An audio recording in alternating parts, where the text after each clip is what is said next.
ময়নাতদন্ত শেষে নুসরাতের মরদেহ সকালে পরিবারের কাছে হস্তান্তর করা হবে। পরে নুসরাতের মরদেহ ফেনী নিয়ে যাওয়া হবে বলে জানিয়েছে পরিবার। ফেনী সোনাগাজীতে বিকেলে তাকে দাফন করার কথা রয়েছে। এ বিষয়ে আরও জানাতে ঢাকা মেডিকেল থেকে যোগ দিচ্ছেন সহকর্মী মাহমুদ শরীফ। শরীফ, মরদেহ কখন ময়নাতদন্ত এবং হস্তান্তর করা হবে, আর দাফনের বিষয়ে পরিবার কি কিছু জানিয়েছে? আসলে কালকে ডাক্তার সামন্তলাল জানিয়েছিলেন যে আজকে সকাল 8টায় ময়নাতদন্তের কাজ শুরু হবে এবং সেই ময়নাতদন্ত শেষ হওয়ার পর মরদেহ পরিবারের কাছে বুঝিয়ে দেওয়া হবে। এরপর পরিবারের আমি সদস্যদের সাথে কথা বলেছি, তারা যে বিষয়টি বলেছে যে তারা মরদেহ হাতে পাওয়ার পরেই সরাসরি ফেনীতে চলে যাবেন এবং সেখানে নামাজে জানাজা শেষে পারিবারিক কবরস্থানে তাকে দাফন করা হবে। একটি বিষয় হচ্ছে যে ময়নাতদন্ত সকাল 8টায় গতকালকে বললেও আমি এখন ঢাকা মেডিকেলের মর্গে আছি। এখানে আসলে 8টায় শুরু হওয়ার মতো এখন পর্যন্ত তেমন কোনো লক্ষণ আমি দেখছি না, কারণ সাধারণত বেলা 9টার আগে অর্থাৎ সকাল 9টার আগে ময়নাতদন্তের কাজ শুরু হয় না, তেমন কোনো লক্ষণ এখন পর্যন্ত নেই। এই কারণে হয়তো ধারণা করা হচ্ছে যে সকাল 9টা থেকে যদি ময়নাতদন্তের কাজ শুরু হয় সেক্ষেত্রে ঘন্টা দুয়েকের মতো লাগতে পারে, অর্থাৎ 11টার মধ্যে এখান থেকে মরদেহ পরিবারের কাছে বুঝিয়ে দেওয়া হতে পারে।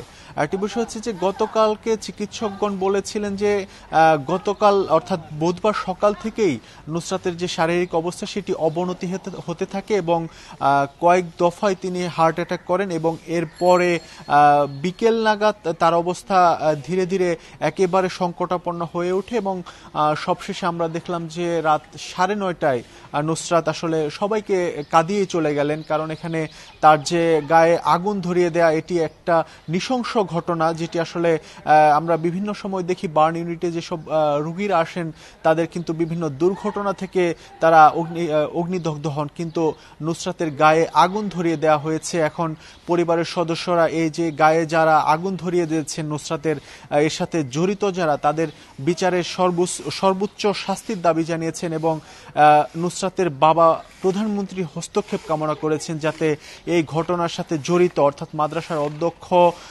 পাশাপাশি অধ্যক্ষের সহযোগী যারা, কারণ এই ঘটনা আমরা দেখেছি যে 27 মার্চ এই নুসরাতকে যৌন হয়রানির কারণে এই পরিবারের পক্ষ থেকে মামলা করা হয় এবং সেই মামলার পরে পরিবারকে মামলা তুলে নেওয়ার জন্য অধ্যক্ষের সহযোগী অর্থাৎ অধ্যক্ষের কাছের লোকেরা নানানভাবে তাকে চাপ দিতে থাকে এবং এক পর্যায়ে নুসরাত তার যে পরীক্ষা চলছিল আলিম পরীক্ষা, সেই পরীক্ষা দিতে কেন্দ্রে যায়। এরপরে আমরা দেখেছি যে আসলে তাকে নৃশংসভাবে তার গায়ে আগুন ধরিয়ে দেওয়া হয়েছে এবং এরপরে 6 এপ্রিলই তাকে এই ঢাকা মেডিকেলের বার্ন ইউনিটে ভর্তি করা হয়েছিল। এরপর আমরা দেখেছি যে নুসরাতের মৃত্যুর পর তার মাকে হাসপাতালে ভর্তি করতে হয়েছিল, তো উনার শারীরিক অবস্থা এখন কেমন? কিছুক্ষণ আগে আমি ঢাকা মেডিকেলের জরুরি বিভাগ ঘুরে এসেছি, সেখানে যতটুকু জানতে পেরেছি যে এখন পর্যন্ত ওয়ার্ডে ভর্তি আছেন। শুরুতে তাকে জরুরি বিভাগে চিকিৎসা দেওয়ার পর তাকে ওয়ার্ডে পাঠিয়ে দেওয়া হয় এবং রাতে তার জ্ঞান ফিরে আসে এবং জ্ঞান ফিরে আসার পরে তিনি কিছুক্ষণ পরপরই কান্নায় ভেঙে পড়েন। এক পর্যায়ে চিকিৎসকগণ তাকে ঘুমের ওষুধ খাইয়ে রাতে ঘুম পাড়িয়েছেন। তবে এখন তিনি যে ওয়ার্ডে আছেন সেই ওয়ার্ডের যিনি কর্তব্যরত ডাক্তার তার সাথে আমার কথা বলা হয়নি, কারণ তিনি এখন পর্যন্ত আসেননি। মূলত ঢাকা মেডিকেলের যে কার্যক্রম সেটি সকাল 8টা থেকেই মূলত শুরু হয়, কারণ এখানে তাদের যে ডিউটি ভাগ অর্থাৎ শিফট চেঞ্জের বিষয় রয়েছে, কারণে তার সবশেষ যে অবস্থা এখন কি অবস্থায় আছে নুসরাতের মা এটি আসলে জানা সম্ভব হয়নি। তবে চিকিৎসক যারা আছেন এখন দায়িত্বে তারা যতটুকু জানিয়েছেন যে তার অবস্থা এখন স্বাভাবিক, কারণ রাতে তার ঘুম হয়েছে এবং ঘুমের ওষুধ খাই, ঘুম পাড়ার পর তিনি আসলে এখন অনেকটা স্বাভাবিক অবস্থায় ফিরে আসছেন। কারণ আমরা দেখেছি যে মেয়ের মৃত্যুর খবর শুনেই নুসরাতের মা অজ্ঞান হয়ে পড়েন এবং তাকে এই ঢাকা মেডিকেলের জরুরি বিভাগে ভর্তি করা হয়। আর আমরা এখন মর্গের সামনে অপেক্ষা করছি। ধারণা করা হচ্ছে যে সকাল 8টা না হলেও 9টার মধ্যেই এই নুসরাতের মরদেহের ময়নাতদন্তের কাজ শুরু হবে। শরীফ, আপনি সাথেই থাকুন। এবার ফেনী থেকে আমাদের সাথে যুক্ত হয়েছেন সহকর্মী নাজমুল হক। নাজমুল, নুসরাতের মৃত্যুতে তার সহপাঠী বা শিক্ষকদের প্রতিক্রিয়া কি, আর সাধারণ মানুষই বা কি বলছেন এ বিষয়ে? আপনি যেমনটা বলেছিলেন, অগ্নিদগ্ধ হয়ে নুসরাত জাহান রাফি এই অকাল মৃত্যুতে শোকে বিহ্বল হয়ে পড়েছে পুরো সোনাগাজী উপজেলা। আমি কথা বলেছিলাম নুসরাতের একাধিক সহপাঠী মাদ্রাসার শিক্ষক এবং স্থানীয় জনগণ জনপ্রতিনিধিদের সাথে তারা আসলে কোনোভাবেই মেনে নিতে পারছে না নুসরাতের এই অকাল মৃত্যুতে। এই নুসরাত এই দাখিল পরীক্ষায় জিপিএ পাস পেয়েছিল, একদম মেধাবী ছাত্রী ছিলেন। এবারও আলিম পরীক্ষায় জিপিএ পাস পাওয়ার জন্যই সে পরীক্ষা দিতে অংশ নিয়েছিলেন। তার যে অকাল মৃত্যু হয়েছে এবং এটি যে একটি পরিকল্পিতভাবে তাকে হত্যা করা হয়েছে, সবাই সেই বাক্যটি তুলে ধরছেন।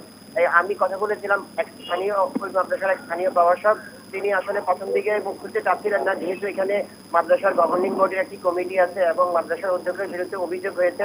তারা আসলে সবাই নুসরাতের এই মানে পৈশাচিক এবং নৃশংস এই হামলার ঘটনার সুষ্ঠু তদন্ত দাবি করে এবং প্রকৃত দোষীদেরকে আইনের আওতায় আনার জন্য জোর দাবি জানিয়েছেন।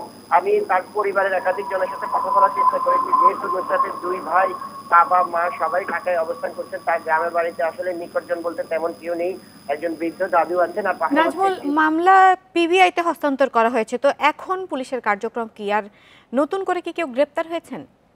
মামলাটি গতকাল দুপুরের পর পিবিআইতে স্থানান্তর করা হয়েছে।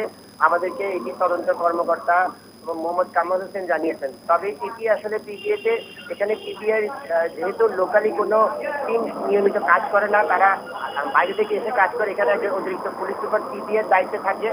এটি এখনো আনুষ্ঠানিকভাবে তারা কাজ শুরু করেছে কিনা এই বিষয়টি আমরা এখনো জানতে পারিনি। তবে মামলার তদন্তকারী কর্মকর্তা বলেছে পিবিআই কে দায়িত্ব দেওয়া হলেও তারা পিবিআই কে সর্বোচ্চভাবে সহযোগিতা করবেন।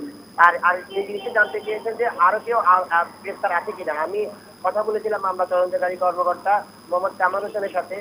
তিনি আমাকে বলেছেন যে গতকালকে পর্যন্ত যে 9 জন আটক আছেন তাদেরকে গ্রেফতার আছেন, তাদেরকে কারাগারে পাঠিয়ে দেওয়া হয়েছে। তাদের ভিতরে 60 জনের রিমান্ড হয়েছে। নতুন করে আর কেউ গ্রেফতার বা আটক নেই। তবে তারা এই মামলার সাথে যারা যারা জড়িত এবং তদন্তে যাদের যাদের নাম উঠে আসছে তাদের সবাইকে গ্রেফতারের জন্য পুলিশের একাধিক টিম, পুলিশের বিশেষ বিশেষ দল, গোয়েন্দা পুলিশের একাধিক টিম মামলার তদন্তে কাজ করে যাচ্ছে এবং আসামিদের গ্রেফতারে কাজ করে যাচ্ছে। ঢাকা মেডিকেল এবং ফেনী থেকে সরাসরি জানাচ্ছিলেন সহকর্মীরা। এ প্রসঙ্গে আরো কিছু খবরে চলে যাচ্ছি।